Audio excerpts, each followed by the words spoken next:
Les femmes, nous en parlons. La vie d'un entrepreneur n'est pas un long fleuve tranquille, on le sait, on l'a vu. Les défis à relever sont nombreux en matière de gestion du personnel, des finances, de recherche de marché, de débouchés. Et la question que l'on peut se poser, que je me pose, que vous pouvez peut-être vous poser, c'est de savoir si ces difficultés sont vécues différemment selon qu'il s'agit d'un homme ou d'une femme. Et quelle est la réalité alors de l'entrepreneuriat féminin au quotidien? Quelle est la nature du fossé qu'il existe dans ce cas et par quels moyens, par quels outils de financement réussir à combler le gap? Donc ce sera en quelques points l'objet du présent panel et il sera modéré par Madame Lauriane Aïvi. Madame Aïvi est chargée médias et presse à la cellule marketing et communication de l'économie numérique depuis 2018. Elle est également spécialisée en événementiel, politique municipale, mode, culture, œuvres caritatives, sociales, relations publiques. Très polyvalente. Madame Aïvi, je vous laisse présenter vos panélistes et vous avez alors rigoureusement 30 minutes pour la discussion et après on ouvrira le débat avec les participants en public. Merci. Je vais continuer comme ça. Je vais inviter les différents panélistes à me rejoindre, s'il vous plaît. J'ai Madame Tia Ndei de Brightmore Capital. Sous vos ovations, s'il vous plaît.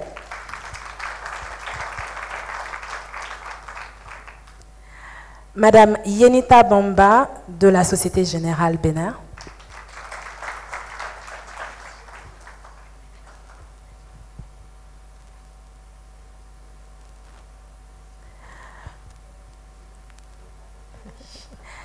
J'ai Madame Madinatou Oyilola Aounou-Dado de United Nations Capital Development Fund. Okay.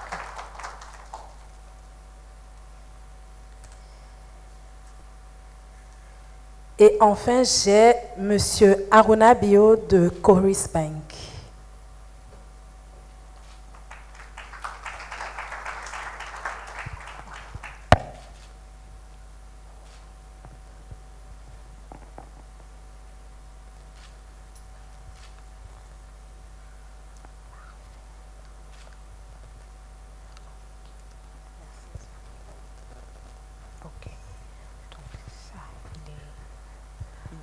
Donc, merci à tous. Comme vous le savez, le sujet qu'on va aborder, c'est effectivement investir dans les femmes pour une croissance accélérée, mettre les femmes au cœur des systèmes financiers.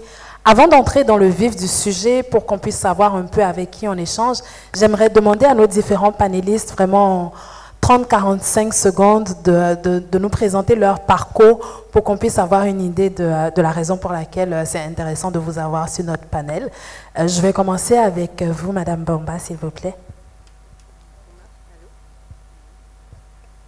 Allô. Donc, merci beaucoup et je suis ravie d'être parmi vous sur un sujet qui, je dois dire, me passionne. Je suis donc Yenita Bamba, directrice commerciale entreprise de Société Générale Bénin depuis à peu près 1 an et demi. Je suis juriste de formation, donc j'ai un master en commercial law obtenu à l'université de Cardiff au Royaume-Uni. Et j'ai commencé ma carrière dans la banque comme responsable de la conformité et de la lutte contre le blanchiment de capitaux. Avant, comme je dis, de passer du côté lumineux de la force, donc du côté commercial, et de devenir d'abord conseiller clientèle, grande entreprise, et ensuite responsable de marché grande entreprise en Côte d'Ivoire, qui est mon pays d'origine, et d'avoir la chance de prendre la direction de la clientèle entreprise au Bénin, comme je le disais, depuis janvier 2018. Voilà. Merci beaucoup. Je vais passer à Madame Tiondei, s'il vous plaît. Bonjour tout le monde, je suis ravie d'être ici. Je m'appelle Ndei Chao, je viens juste d'atterrir il y a 1 heure de temps de Dakar. Je suis sénégalaise. J'ai fait mes études aux États-Unis, donc j'ai eu une formation de finance. J'ai débuté ma carrière pendant presque 10 ans à la SFI, donc la branche secteur privé de la Banque mondiale, où j'ai eu à travailler dans le secteur des marchés financiers, dans l'équipe d'investissement. Donc c'est comme cela que j'ai eu une bonne expérience dans le secteur bancaire en termes d'investissement et le secteur financier de manière générale. Depuis 2 ans, je suis directrice associée d'un fonds d'impact, d'investissement avec impact qui s'appelle Brightmore Capital et qui vise à soutenir les PME et les startups qui sont en Afrique francophone. Voilà, voici la raison pour laquelle je suis invitée ici. Merci beaucoup. Madame Aounou Dado, s'il vous plaît. Merci. Je suis Madinatou Aounou Dado. Je viens de UNCDF. Généralement FENU, pour parler français, Fonds d'équipement des Nations Unies que j'ai rejoint depuis 1 an et demi en tant qu'expert en inclusion financière. J'ai un background de 18 ans, dont 14 ans avec Care International pour m'occuper de tout ce qui a rapport avec le genre, les VBG, mais j'ai un DSS en économie coopérative.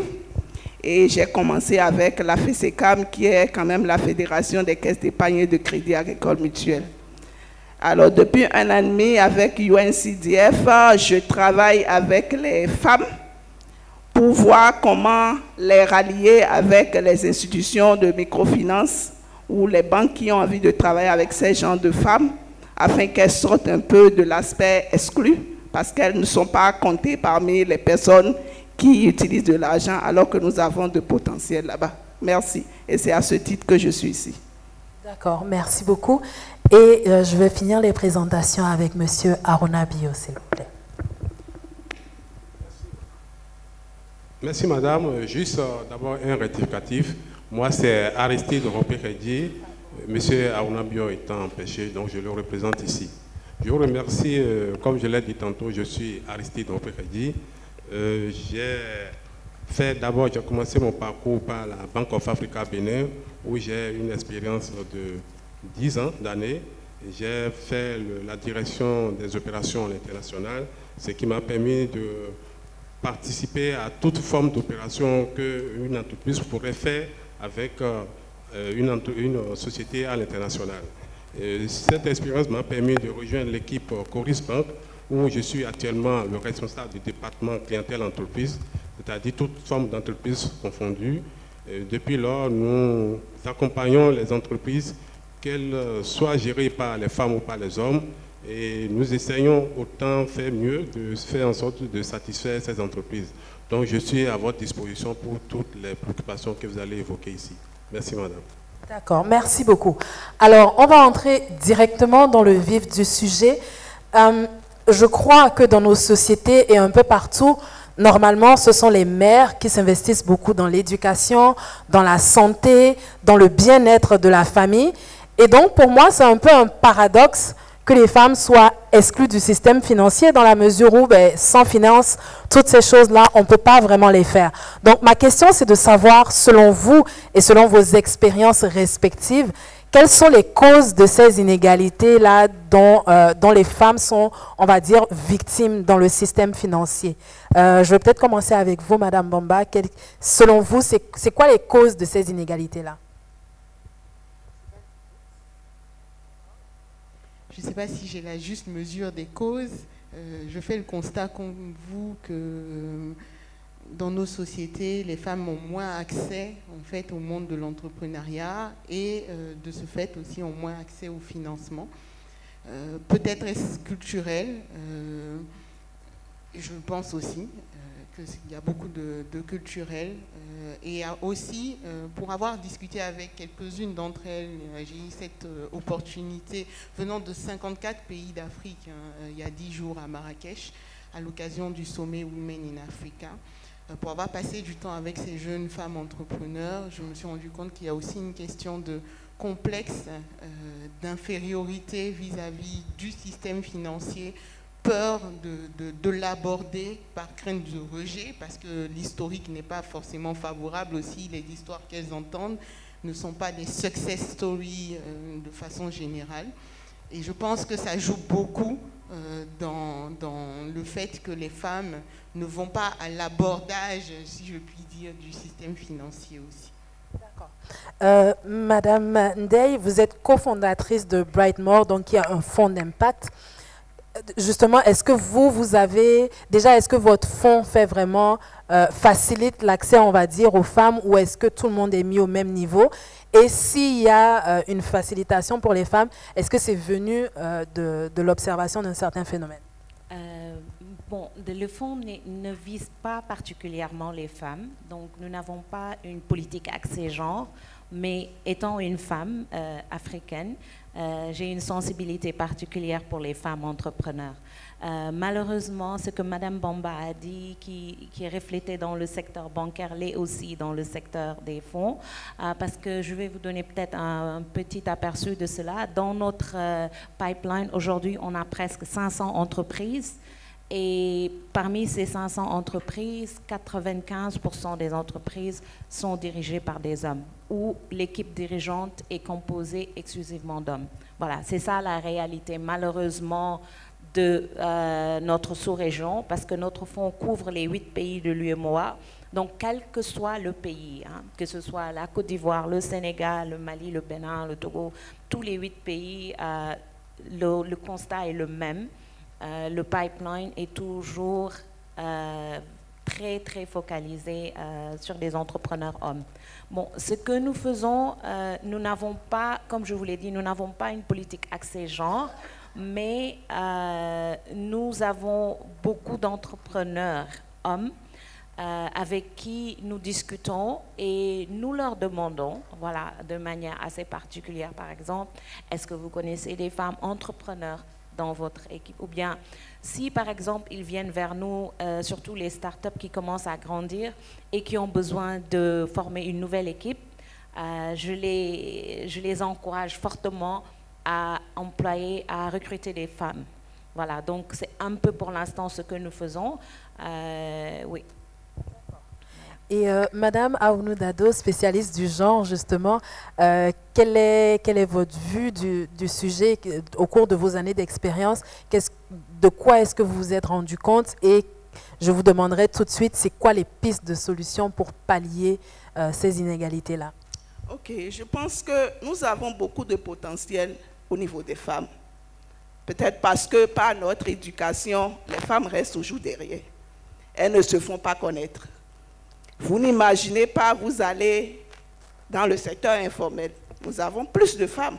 Aujourd'hui, au Bénin, nous n'avons que 8% des personnes qui sont bancarisées.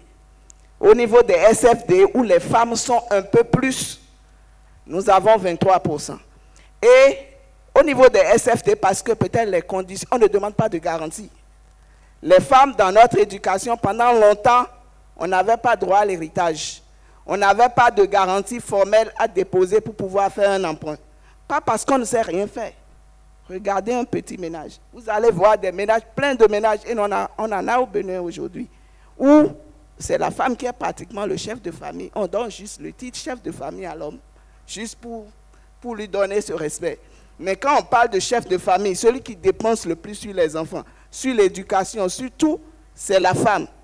Cette femme, donnez-lui l'opportunité de faire une activité, vous allez voir tout le potentiel dans ces femmes. Mais notre éducation fait qu'on est toujours derrière. On ne sait pas montrer ce qu'on sait faire. Les hommes, avec un petit truc, ils ont la gueule, excusez-moi le terme, ils ont la gueule, ils ont la chance qu'ils ont des garanties, ils ont des héritages qui peuvent brandir. Mais la femme, peut-être, n'en a pas, et tout de suite, elle va à la banque, et puis on lui dit, vous avez des garanties? Non, on se retourne. Mais les institutions de microfinance, peut-être qui n'exigent pas beaucoup de garanties, essaient de les accompagner. Et avec le temps, on les amène à constituer l'épargne, à se faire de garanties. Et quand ces femmes évoluent naturellement, les institutions de microfinance aussi doivent avoir l'idée de les convier, si ces institutions n'ont plus les moyens de les accompagner, de les convier vers des structures qui peuvent les aider le plus. Donc c'est juste dit que même nous les femmes, on ne croit pas trop en nous. On fait tout à la maison, elle peut acheter la maison, elle peut tout faire. On dit c'est papa. Attends là. Faisons, si je suis chef de famille, donnons l'opportunité de m'exhiber pour savoir, pour montrer ce que je sais faire. Donc si les hommes les accompagnent dans les ménages, oui, ça c'est ma femme qui le fait. Je pense que les gens vont croire en ces femmes. Donc, c'est parce qu'on ne connaît pas ce que ces femmes font. On n'a pas la possibilité d'avoir des garanties comme les hommes. On ne sait pas tchatcher tout de suite comme les hommes. Et puis voilà, on est un peu brimé. Mais je dis aux banques, aux institutions, il y a de potentiel en ces femmes. Et les femmes sont sérieuses. En ce qui concerne la confiance, une femme prend votre crédit, ne peut pas disparaître. Il y a son honneur, il y a les enfants, il y a la famille. Un homme, il peut aller d'une ville à une autre. Mais ce qu'une femme ne peut pas faire, je m'en arrête là d'abord. J'espère qu'on a prévu les garde-corps pour Madame Aounou après, parce qu'il doit y avoir deux, trois personnes. Non, les hommes, je ne peux rien faire sans eux. Je les adore, mais ils vont comprendre que je vais dire la vérité, c'est tout. Merci. Donc, nous sommes des partenaires au développement. Je ne peux rien faire sans les hommes. Merci, Madame Nado. Ben, justement, je vais rebondir sur ce que vous avez dit. Monsieur Rongpeheji, quand une femme vient vers Coris Bank, qu'elle a... Alors, déjà, est-ce qu'il y a une différence de traitement réellement? Est-ce que dans les faits, les femmes ont effectivement moins accès? Ou est-ce que c'est plus... est-ce que c'est un sentiment que nous, on a en arrivant à la banque? Non, non, c'est une réalité. Les femmes ont moins accès au crédit. Ça, d'abord, il faut le reconnaître, comme ça a été souligné. C'est un présenté socio-culturel. Ça, c'est un fait, c'est une réalité. Et ce n'est pas au niveau des banques que ça doit être corrigé. Effectivement, quand vous venez vers les banques, bon, c'est ce que nous constatons souvent. Bon, dans un premier temps, nous cherchons à voir l'interlocuteur que nous avons en face. Et bon, peut-être que l'aspect féminin joue, mais ce que nous cherchons à voir, c'est plutôt le projet qui est porté par ce dernier, ou bien si c'est une dame, ou bien si c'est un homme. Nous ne voyons pas forcément l'aspect, disons, féminin ou masculin avant de pouvoir analyser le dossier que nous avons. Voilà ce que je peux dire par rapport à ça. Maintenant, si je dois revenir sur le point qui a été développé tout à l'heure, j'ai dit qu'il y a ce présenteur socio-culturel, mais il faut aussi noter qu'il y a un problème de formation. Parce que c'est vrai, comme ça a été développé, quand vous prenez, que ce soit le secteur formel ou bien le secteur informel, les femmes sont plus nombreuses que les hommes dans l'entrepreneuriat. Mais il se fait que ces femmes ne sont pas souvent formées. C'est souvent un héritage. Et quand vous venez vers la banque, forcément, vous devez travailler dans un cadre formel. Et souvent, on n'a pas la fiabilité des informations, on n'a pas les données qui puissent nous permettre d'aller au fond de ces projets que ces femmes nous apportent. Donc, si nous devons vraiment aider les femmes à aller plus loin, je pense que le problème devrait être aussi analysé de l'autre côté, qui est de ce problème de formation. Et aussi, l'autre aspect qu'il faut soulever, nous notons que les femmes n'embrassent que les activités souvent dans l'artisanat ou le commerce, mais les femmes n'aiment pas oser.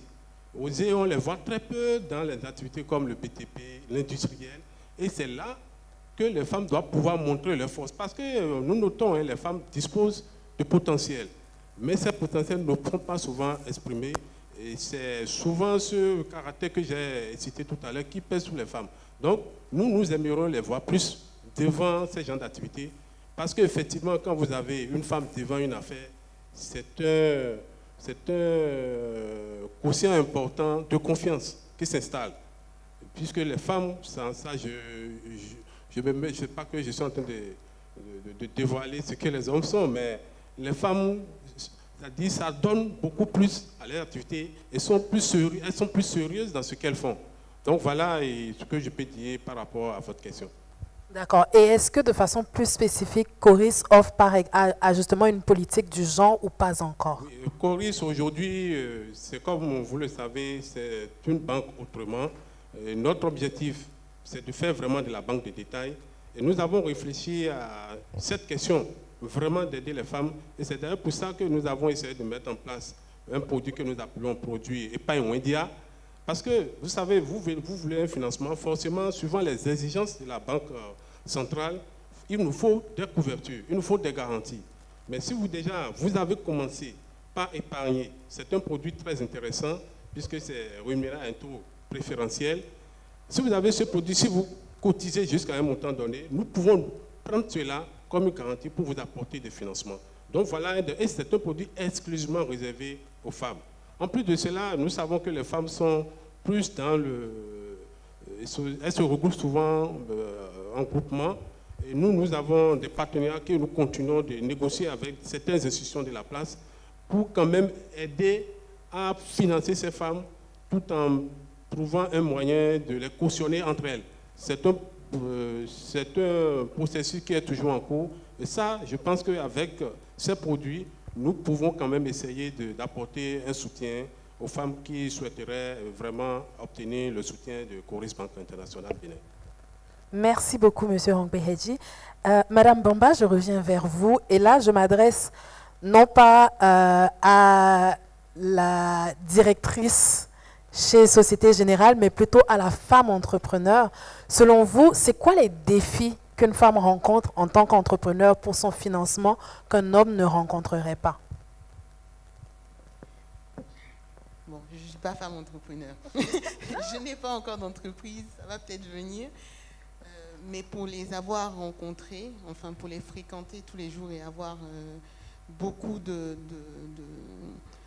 cercles de confiance avec ces femmes entrepreneurs, je peux dire que déjà, comme je disais tout à l'heure, il y a la première réticence à vaincre, c'est la confiance en soi. Cette confiance en soi qu'elle n'arrive pas à extérioriser en fait vis-à-vis de la banque, mais aussi vis-à-vis de fournisseurs, de clients, d'investisseurs potentiels, et qui pour moi est le premier frein en fait à la success story à bâtir en fait. Parce qu'il faut bien commencer par inspirer de la confiance, et pour inspirer de la confiance, il faut avoir confiance en soi. Donc c'est le premier frein que je vois. Après, bien entendu, il y a le frein de l'éducation. On minimise souvent l'apport que l'éducation a pour les femmes parce qu'on les voit dans des entreprises plutôt informelles, dans des secteurs de plus haut négoce. Mais des femmes scientifiques ont des entreprises pharmaceutiques, des femmes sont dans la technologie. Le Nigeria, sans le citer tout le temps, mais a quand même beaucoup d'exemples, comme Rebecca Inuchong, Ibikun Awosika, enfin beaucoup de jeunes femmes qui ont grandi dans le monde de l'entrepreneuriat et qui aujourd'hui sont des rôles modèles et qui sont susceptibles d'inspirer en fait ce courage et de partager leurs expériences avec les femmes. Donc je dirais qu'elles sont parties de rien, mais grâce à l'éducation, grâce à l'accès à l'éducation, à l'instruction qu'elles ont pu avoir, elles se sont hissées au niveau des hommes et ont pu, avec l'accompagnement certainement de partenaires féminins et masculins, arriver à construire ces success stories. Donc je dirais que ce sont les deux obstacles que je vois majeurs, le manque de confiance en soi et l'accès à l'éducation qui malheureusement jusqu'à présent fait défaut pour beaucoup de femmes, peut-être pas dans les grandes villes, mais dans les contrées un peu plus lointaines, c'est encore le cas. Il y a de la discrimination dans une famille. À choisir, on préfère envoyer l'homme à l'école et ça change dès le début le parcours qu'ils peuvent avoir l'un comme l'autre. D'accord, merci beaucoup. Mais justement, une fois que... alors, on sait qu'il y a ce frein-là de l'éducation, on sait qu'il y a le frein de la confiance en soi. Parallèlement, on parle beaucoup des nouvelles politiques de genre et tout. Mais à ce moment-là, une fois qu'on a mis ces politiques en place, comment est-ce qu'on s'assure que les femmes qui ont besoin de ces financements-là, comment est-ce qu'on s'assure qu'elles sont au courant? Comment est-ce qu'on s'assure qu'elles se mettent à niveau pour pouvoir en bénéficier de ces opportunités-là? Votre question, en fait, rejoint le point que je voulais émettre par rapport aux freins. Ce que j'ai remarqué en côtoyant les femmes entrepreneurs, mais juste pour dire que je pense que le point le plus important aussi que je vois, c'est que les femmes sont trop perfectionnistes. C'est-à-dire qu'elles viennent... elles vont venir vers le financier ou vers l'investisseur quand elles pensent qu'elles sont prêtes, qu'elles ont tout, comme on dit, check the box. Voilà, elles ont coché toute la liste. Alors que les hommes vont cocher peut-être 20% de la liste et vont venir avec tellement d'assurance en vous parlant, et puis vous allez dire, ah ben oui, et en parlant avec eux, vous vous rendez compte qu'ils sont très loin d'être prêts à recevoir l'investissement. Mais ils ont cette assurance, ils viennent vers vous avec, oui, je suis prêt, j'ai mon entreprise qui fait X, Y, and Z, alors qu'en réalité, ils ne sont pas prêts. Les femmes n'ont pas cette assurance, cela rejoint le manque de confiance. Elles vont venir, oui, bon, elle a tout, mais elle va venir quand elle aura tout. Elle ne va pas venir, même s'il lui manque un seul truc sur la liste, elle ne viendra pas.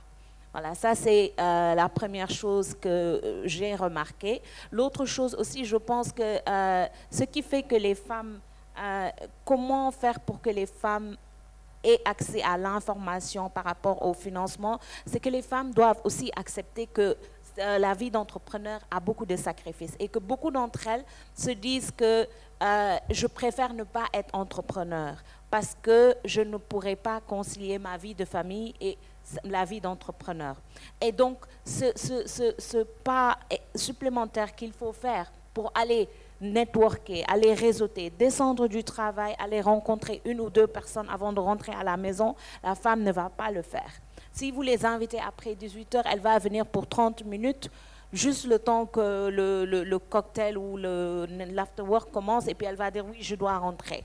Malheureusement, ça ne colle pas avec la vie d'entrepreneur. Donc c'est dans ce genre de rencontres que les hommes créent cette camaraderie et se partagent l'information clé. Et ils font leur groupe. Par exemple, à Dakar, il y a une association des startups qui s'est créée. Et c'est tous des hommes. Je les connais, je connais le président des startups, mais je lui ai demandé une fois, comment ça se fait qu'il n'y ait pas de femmes? Elles ne viennent pas. J'ai dit, ah bon, oui, elles ne viennent pas. Donc, en fait, c'est aux femmes aussi de savoir que si vous voulez avoir une vie d'entrepreneur et réussir dans cette vie, il faut faire ce sacrifice d'aller vers les gens, de réseauter, de rencontrer les gens, de faire du follow-up, d'approcher les gens, de ne pas avoir peur de parler à tel ou tel. Et ça, bon, c'est quelque chose que nous, on peut faire en targetant, en nous focalisant sur peut-être des réseaux de femmes, entrepreneurs et autres, mais c'est c'est à elle de faire ce pas et de venir aussi, de se rendre compte que les hommes ne font que ça. Les hommes passent leur temps à réseauter et à créer un réseau autour d'eux. Les femmes ne le font pas. Voilà. Je pense que Madame Bamba voulait compléter. Je voulais compléter pour dire qu'effectivement, c'est vrai que les hommes font beaucoup de networking et de réseautage et qu'effectivement, les femmes ont plus de réserves à investir de leur temps personnel. Je dirais que pour l'avoir expérimenté, je pense aussi que le cadre doit être créé et c'est à nous d'aller chercher ces femmes-là. Pour avoir expérimenté de travailler dans une entreprise qui a une politique du genre et dans une autre qui n'en a pas, je peux dire que ça fait toute la différence déjà au cœur de l'entreprise. Il y a quelques mois, la Banque Société Générale, donc à l'échelle de la région Afrique, a lancé une initiative qui s'appelle Diversity for Africa, pour mettre vraiment au centre de ses priorités et afficher des engagements envers la promotion du genre. Et depuis lors, des engagements ont été pris pour faciliter le travail, pour faciliter l'équilibre entre vie personnelle et vie professionnelle aux femmes.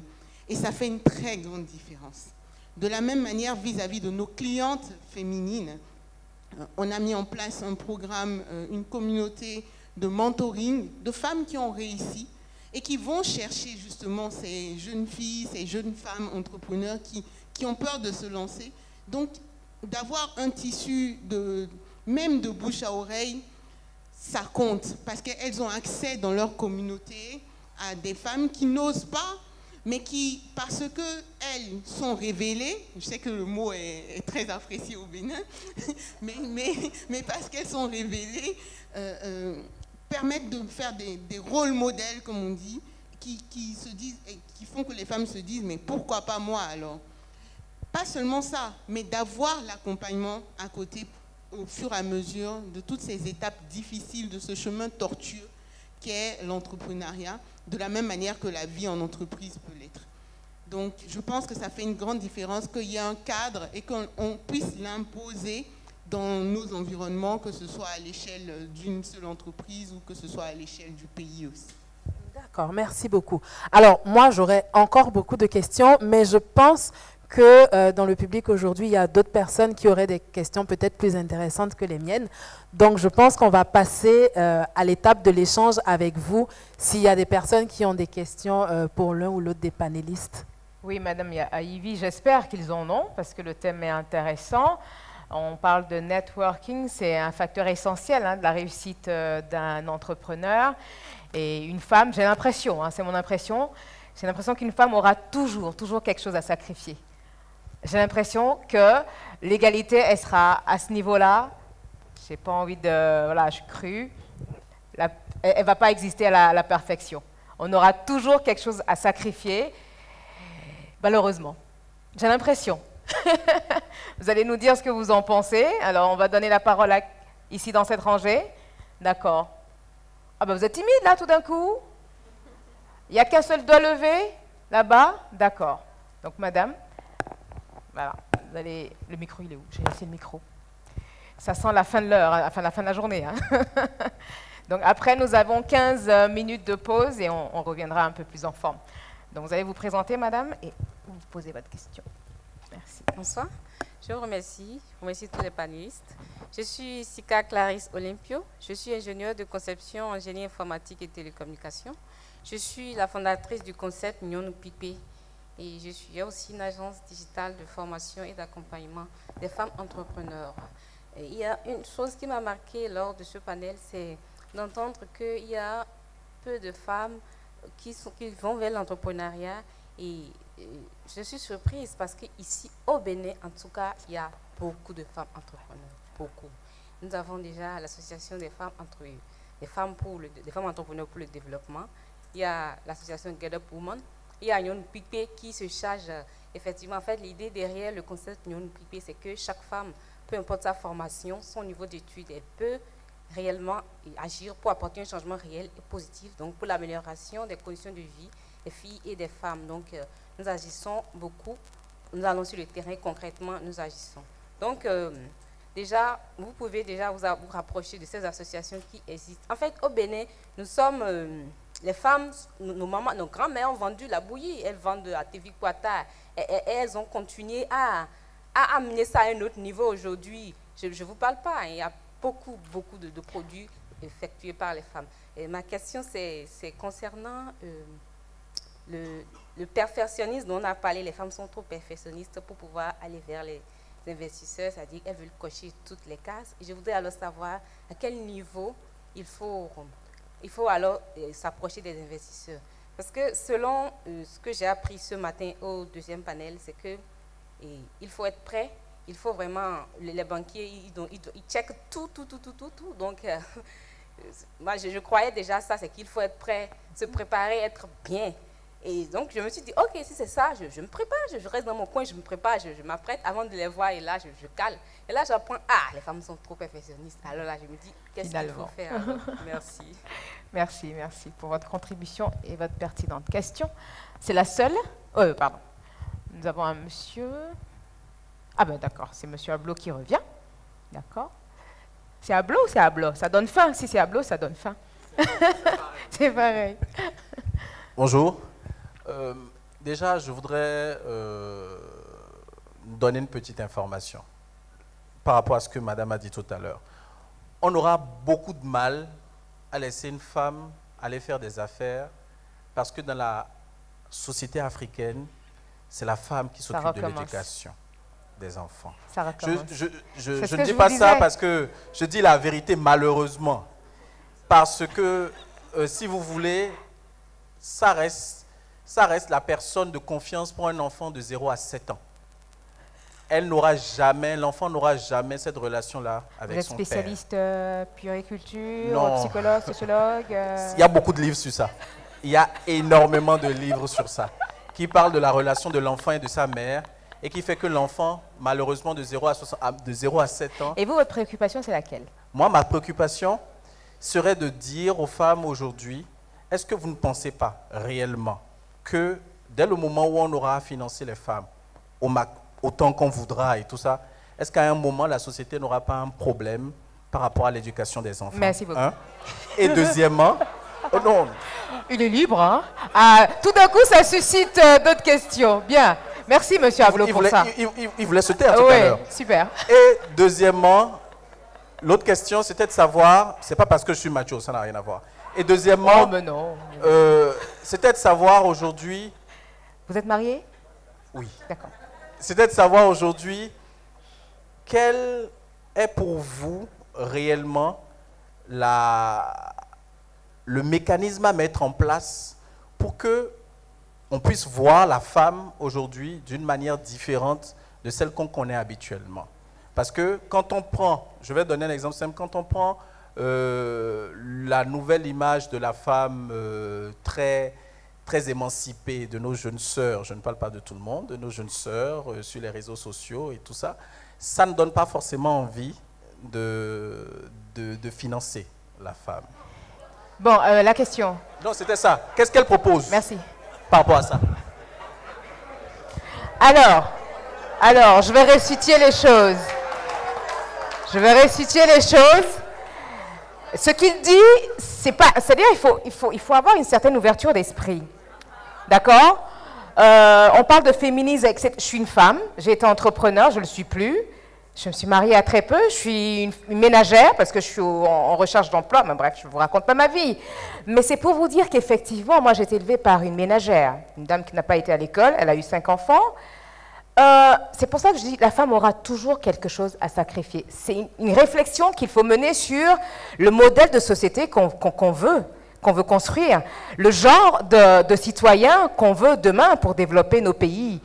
Avec, voilà, c'est une famille où, bon, le papa, on ne le voit pas toute la journée, où la maman aussi, elle court derrière le travail, les marchés, etc. Et les enfants sont seuls avec la nounou ou je ne sais qui. C'est pas contre les féministes, etc. C'est pas un débat. Donc, monsieur Ablot, vous ouvrez une discussion. Mais quand tu as posé la question de... Qu'est-ce que vous avez dit déjà enfin, il y a quelque chose que vous avez dit qui ne m'arrange pas trop. Je l'ai oublié, je préfère l'oublier. Quelqu'un d'autre pour une question, 2 questions, et puis on va repasser la parole au panel.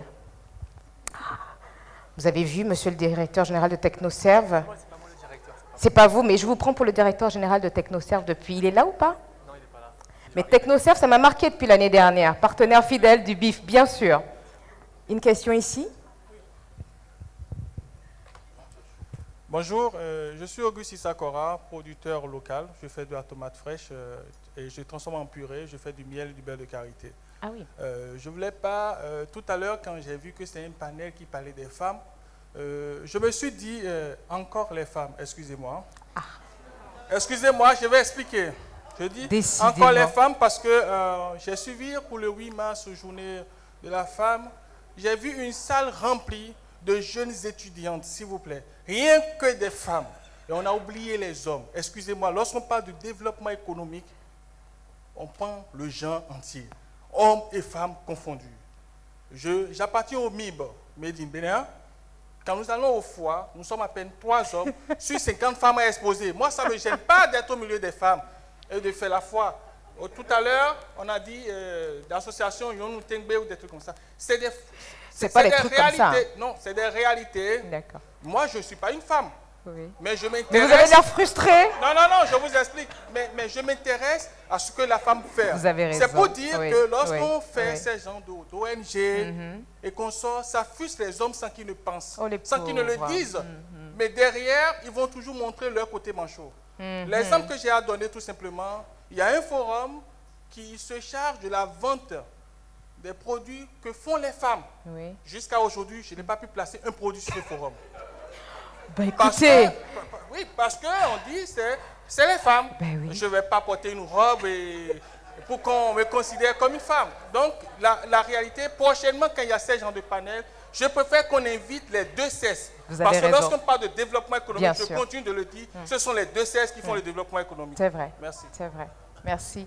Mais je ne sais pas, hein, vous allez répondre, mais c'est peut-être une question de, pas de vengeance, mais de revanche. Non, de revanche. Puisqu'on n'a pas pensé à elle pendant de nombreuses années, ben, elle commence à se prendre en main. C'est peut-être ça, je ne sais pas. Hello, bonjour tout le monde. Moi, je m'appelle Angeline Tsewanou. Je reviens un peu sur ce que mon ami d'à côté a dit. Je trouve que c'est très important pour de tels panels d'associer les hommes aussi. Puisqu'en Afrique, on sait que c'est l'homme qui est le chef de foyer. Mais de quelle façon l'homme pourra accompagner sa femme? Parce que si une femme décide d'entreprendre, de faire une activité et qu'elle n'a pas du tout le soutien de son homme à la maison, imaginez, on a dit tout à l'heure qu'elle aura beau les cases cochées, mais elle ne sortira pas parce que le monsieur à la maison n'a pas dit oui, je ne t'accompagne pas. Au pire des cas, la femme elle fait tout pour avoir le financement, mais le monsieur lui prend tout, met dans la poche et au final, elle ne réalise pas ce pourquoi elle a pris les sous. Alors, comment faire? Je voudrais qu'on initie de tels panels pour inciter les hommes aujourd'hui à pouvoir laisser leurs femmes s'ouvrir aussi. Et ainsi, je pense que la société se portera à merveille. Merci beaucoup. Tout d'un coup, des gens veulent poser des questions. D'accord. Je te remercie, vraiment. Alors, vous me permettez de prendre 2 personnes encore?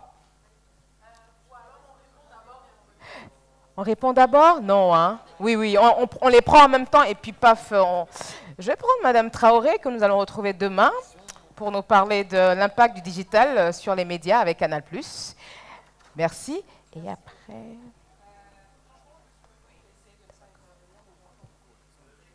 Micro.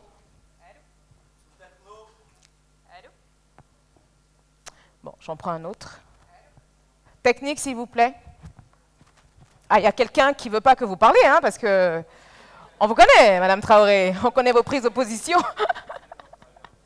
C'est forcément un homme. C'est un homme qui est derrière ça. Là, il y a... Ah, c'est peut-être vous, hein, vous êtes complice. Attendez, ça ne marche pas? Seriously? Attends. Et celui-là? Oh! C'est une conspiration. Conspiration. Bon, prenez le mien. Attendez. Voilà. On va essayer de partager. Ça Donc, je disais, j'essaie de me retenir parce que bon, ceux qui me connaissent connaissent mes positions sur ce sujet, mais franchement, ce que j'ai entendu m'horripile.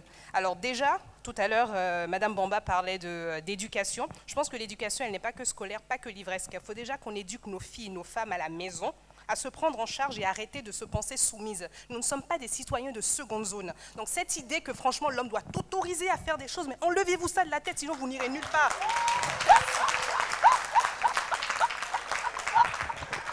Vous voyez, c'était chaud. C'était chaud, ça l'est encore cette année. Oui, des gens qui n'ont pas encore parlé, je vous en prie. Vous avez parlé ce matin, il y a une dame qui... Ah, monsieur, d'accord. Alors ici, et je viens vers vous après. Elle va le faire pour vous deux. Mais... Ah non, il y a un souci avec les micros, s'il vous plaît. Hein? Bon, on va faire ça. Bonsoir, je m'appelle Jennifer Sossou. Je suis entrepreneur. Donc, j'aimerais rebondir sur ce que le monsieur a dit par rapport au forum pour les femmes. Mais il faudrait aussi dire que les femmes entrepreneurs rencontrent quand même pas mal de difficultés. Quand tu veux vendre à un client homme, par exemple, et il se met à te draguer tout de suite, franchement, c'est difficile. Donc, un forum qui te permet quand même de vendre plus facilement ton produit, voilà, c'est abordable pour nous. À part ça, madame avait abordé le fait qu'on ne se met pas en avant et tout. Je crois que c'est la même difficulté qu'on rencontre dans tout ce genre de trucs. Et pour ce qui est de l'éducation, je pense que les hommes aussi peuvent faire un compromis. Si elle a un rendez-vous à 13h, vous pourriez quand même essayer de tenir les enfants, le temps qu'elle aille au rendez-vous, revenir à sa charge. Donc je pense que c'est toute une question de compromis, quoi. Absolument, absolument. Merci beaucoup. On trouve une solution ou pas? Bon, à vous maintenant, j'arrive. Non. Vous avez eu la parole ce matin sur un sujet. Ça ne va pas être les mêmes qui vont... Vous allez m'en vouloir, mais j'y peux rien. Oui, mais il y a des gens qui n'ont pas parlé depuis le matin qui ont envie d'intervenir. Il ne marche pas?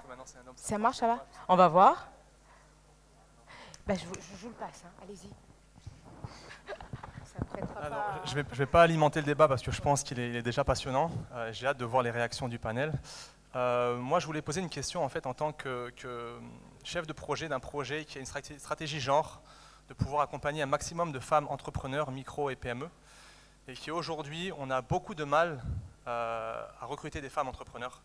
Enfin, beaucoup de mal. Sur quasiment 700 en moins de 12 mois, on est déjà à presque 40%, donc presque 300, c'est déjà pas mal.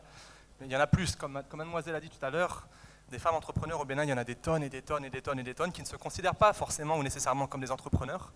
Je pense que ce problème-là est pareil pour les hommes, hein. Il y a beaucoup d'hommes qui sont entrepreneurs et qui ne se considèrent pas comme entrepreneurs.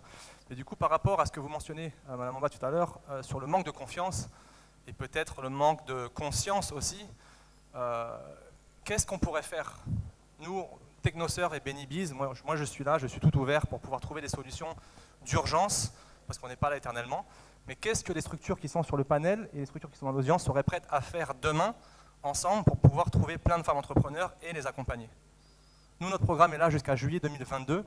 On a les fonds jusqu'à juillet 2022. Si nous, on peut accompagner 100% de femmes sur nos 3400 entrepreneurs, moi, je suis partant. Aujourd'hui, on a du mal à arriver aux 40%.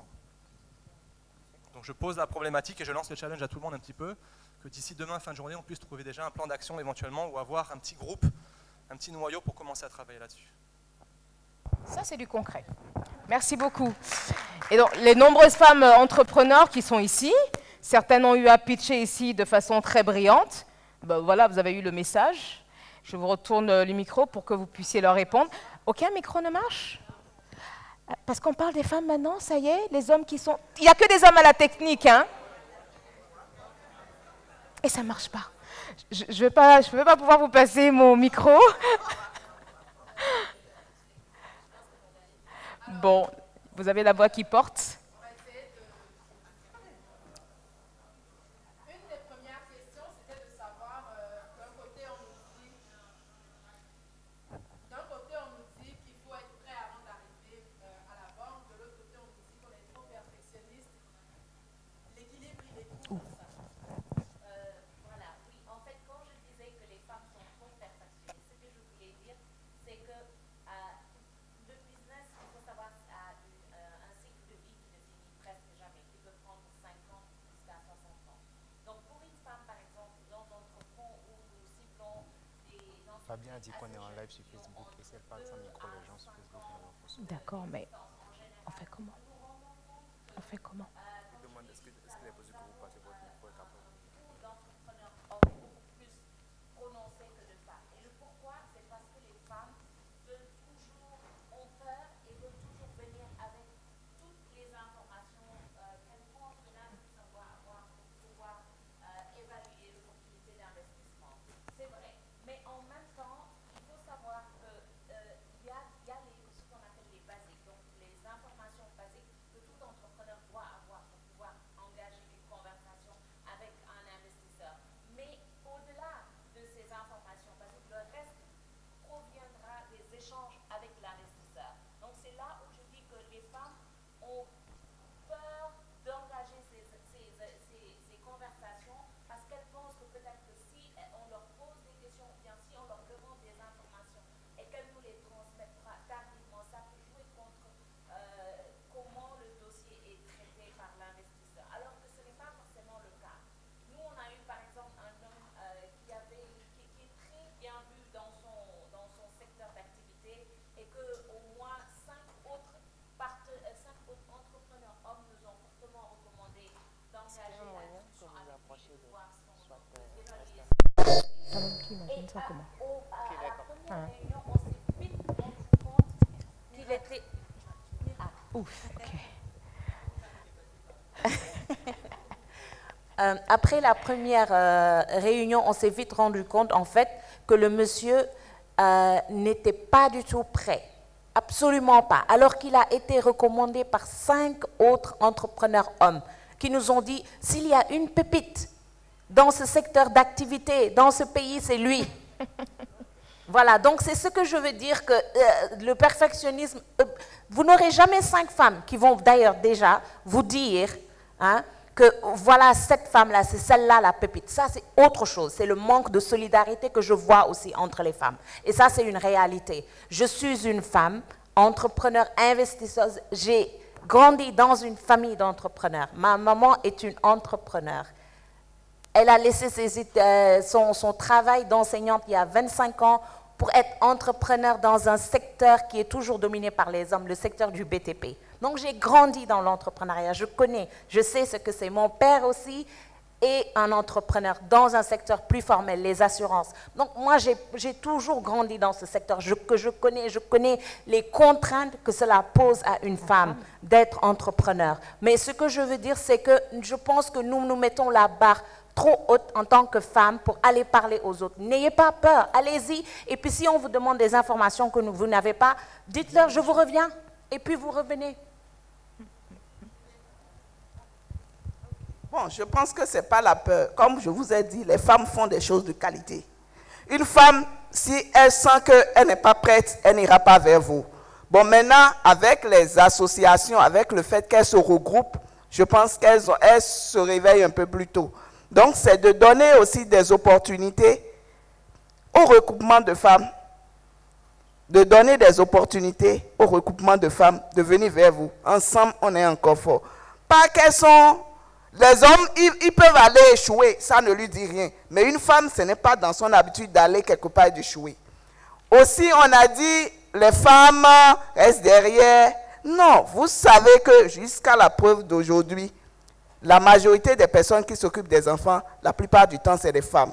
C'est rare que vous voyez qu'entre les deux partenaires, ils négocient pour dire, si toi, ton revenu est moins cher, reste pour garder les enfants et je garde. Même si elle fait ça, elle ne va pas dire publiquement. Donc, je me dis que pour rendre les choses un peu plus faciles, ne mettons pas des réunions, pas des formations, pas des renforcements de capacité pour ces femmes tard le soir. Si on met à des heures raisonnables pour leur permettre d'aller vaquer à leurs occupations naturellement professionnelles qu'on leur a données depuis la naissance. Maintenant, je pense, bon, je ne vais pas répondre aux hommes un peu machos, tout est question d'éducation. Si vous aimeriez voir votre fille sur qui vous avez investi, après des études, après son doctorat, s'asseoir à la maison, s'occuper des enfants, si ça vous fait plaisir, c'est bon pour vous. Mais moi, je ne vais pas conseiller à un frère ou à une soeur de voir son enfant grandir, évoluer et de le laisser. Si dans le foyer, si c'est l'homme qui n'a pas et si la femme en a, laissez-la utiliser ce potentiel pour le bonheur de la famille. Donc, tu vois des couples où le monsieur n'a pas les potentiels. C'est la femme qui a les potentiels. Mais parce qu'on est macho, on le bloque. Non. Qui perd? C'est les enfants qui perdent. Donc, je pense que si on pense à ces enfants, à ces sœurs, nos parents ont investi sur tout le monde. Si vous pensez voir vos sœurs après le doctorat, même après le bac, s'asseoir à la maison, laver les enfants, laver les bols, tant mieux pour vous. Mais si vous pensez à vos sœurs, à vos enfants, vous pensez que c'est des gens qui ont investi sur eux. S'ils ont le potentiel, accompagnez-les.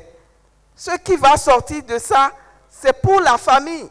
Quand une femme trouve 5 francs, elle pense d'abord à sa famille. L'homme va penser à beau salon. On peut avoir beau salon et ne même pas avoir à manger. Une femme ne va pas penser à ça. Et je pense que d'autres opportunités qu'on peut donner aux femmes, lorsqu'elles n'ont pas les moyens, si on peut les regrouper, ça peut alléger un peu les exigences qu'on demande. Donc vous allez voir, les mettre en association peuvent aider à développer un peu leur confiance en soi, mais à se compléter mutuellement. Parce qu'on les trouve dans les activités, dans les filières, on les trouve souvent dans la transformation, dans les choses qui ne sont pas rentables. Donc, c'est de les organiser pour qu'on ait toute une filière au niveau des femmes. Je ne vais pas monopoliser la parole, je vais donner à d'autres personnes. Je voulais revenir sur l'équilibre entre la perfection et se jeter à l'eau. pour rassurer notre femme entrepreneur qu'il ne s'agit pas d'être à la perfection, parce que tout le long du chemin, vous devez avoir effectivement soit l'investisseur, soit le banquier, ou les deux ensemble, c'est l'idéal, avec vous pour arriver à la perfection en question. Donc il n'est pas question que vous soyez à la perfection avant de venir voir la banque. Maintenant, ça dépend aussi de la banque. Toutes les banques n'ont pas les mêmes programmes. On a l'impression que la banque, c'est une institution où toutes se valent, où toutes ont la même manière de penser. Vous avez des banques très différentes qui ont des politiques d'octroi de crédit très différentes, qui ont des approches risques très différentes et qui choisissent de faire ou non le pas vers l'entrepreneuriat féminin ou non. Toutes n'ont pas la même approche de ce sujet-là. Ce que je sais, en tout cas pour Société Générale, c'est que pour les femmes entrepreneurs, on lance, bon, pour les femmes et pour les hommes, hein, mais pour les femmes entrepreneurs aussi, on lance la Maison de la PME, qui est un business center qui est censé aider les entrepreneurs au-delà des aspects financiers, sur les aspects gouvernance, fiscale, juridique, ressources humaines, avec nos partenaires, pour les aider dans ce cheminement-là, justement, vers la perfection, si tant est qu'elle est de ce monde. Donc, ne vous sentez pas seul dans ce chemin. Venez voir la banque à un niveau ou à un autre de votre projet où vous vous sentez à l'aise pour le partager. Voilà, où vous avez les mots justes et où vous sentez qu'il est temps de vous faire accompagner par quelqu'un qui a de l'expertise dans un domaine que vous ne pouvez pas maîtriser. Venez nous voir et on fera ce chemin-là ensemble, comme on le fait depuis 150 ans à travers le monde pour tous nos clients. Merci beaucoup, Madame Bamba. Monsieur Romperedji, je voudrais vous demander votre avis sur tout ce qu'on a dit dans les dernières questions, rapidement. Merci, Madame. Je pense, comme vous le savez, c'est une question très vaste. Très vaste. Moi, je souhaite vraiment qu'on aille à l'essentiel, à du concret, pour vraiment proposer quelque chose de bien aux femmes. Aujourd'hui, comme je l'avais dit, c'est une question socio-culturelle. Nous allons développer beaucoup de choses ici, mais ça n'aura pas un impact sur les activités que mènent les femmes. Je pense que, comme l'ont dit les prédécesseurs, il faut que les femmes commencent par oser. Il faut que les femmes osent. Parce qu'effectivement, ce point fait que les femmes n'aiment pas aller au-devant des choses. Aujourd'hui, comme je l'avais dit tantôt, si vous prenez les activités, que ce soit les activités formelles ou informelles, le taux de femmes entrepreneurs, c'est beaucoup. Mais elles sont souvent dans des activités qui ne génèrent pas assez de marge bénéficiaire pour leur permettre de porter haut leur projet. Donc moi, je propose que ces femmes, d'abord dans un premier temps, il y a un problème de formation. Et comme je l'avais dit, souvent c'est des femmes qui héritent de l'activité que faisait peut-être la grand-mère ou bien la mère. Il faut qu'on aille à la formation. Et de la formation, il faut que les femmes sachent que si vous devez aller vers une banque, solliciter le concours d'une banque, il faudrait qu'on ait des informations fiables. Et dans ce cas, vous êtes obligé de vous déclarer. Et c'est vrai, l'autre aspect, c'est qu'au moment où vous déclarez, vous avez d'autres femmes qui sont dans l'informel, qui viennent sur le marché, sur le même marché avec les mêmes produits. Forcément, la concurrence déloyale ferait peut-être que vous ne serez pas aussi. Mais vous devez forcément passer par là si la femme tient vraiment à aller plus loin dans ses activités. Donc il est important que la femme essaie de revoir son activité, d'avoir une activité, d'avoir des informations plus fiables pour permettre à la banque quand même de porter des financements par rapport à leur projet. C'est important, la formation, les informations fiables. Et là, nous pouvons quand même essayer de porter le soutien qu'il faut pour développer davantage leur activité.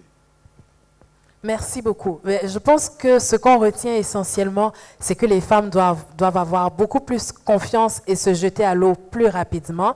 Il y a également un problème de formation, éducation et même de société en général, mais d'investir dans la femme et d'amener la femme à s'investir un peu plus et aller chercher du financement, ce n'est pas à l'avantage de la femme, c'est à l'avantage de la société parce que veut pas, dans tout ça, elle reste quand même la mère et je pense que les différentes interventions nous l'ont rappelé.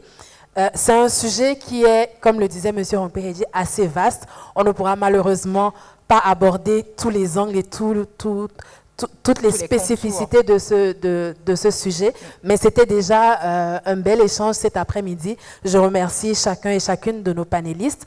Je crois qu'après, bien entendu, pendant les différentes pauses de networking, que ce soit pendant le BIF ou après, on aura toujours des occasions d'échanger sur le sujet et je remercie chacun d'entre vous pour l'attention. J'aimerais qu'on tienne compte de ce que... s'il n'est pas le DG de Technoserve, il faut que j'ai le nom parce que, oui, voilà, au Barovski, bon voilà, Grégory Valadier. Il faut qu'on fasse une psychanalyse pour que je comprenne pourquoi je change le nom des gens tout le temps. Donc il faudrait que vous puissiez vous rapprocher de ce monsieur parce qu'il est prêt là. Oui, voilà. Effectivement, donc il y a des solutions. Technoserve est prêt, je pense qu'il va falloir qu'on trouve comment recruter des femmes entrepreneurs. Il y a des solutions pour et je crois qu'il faut que des entreprises comme ça, vous êtes d'accord monsieur, aient des solutions adaptées à la femme. C'est-à-dire que les problèmes, ils sont les mêmes. Hein. Les hommes aussi, on en trouve qui ne sont pas formés. On en trouve qui ne sont pas assez informés, qui ne sont pas prêts pour entreprendre, mais qui y vont. Donc, le problème de formation est partout. Et le problème que rencontre la femme essentiellement, je le répète, c'est avec son père à la maison peut-être, c'est avec ses enfants, c'est avec son homme à la maison. Donc c'est un problème culturel. Sinon, sur le plan de la compétence, sur le plan du dynamisme, sur le plan de la créativité, etc., je crois que nous sommes au point. Merci mesdames, merci monsieur.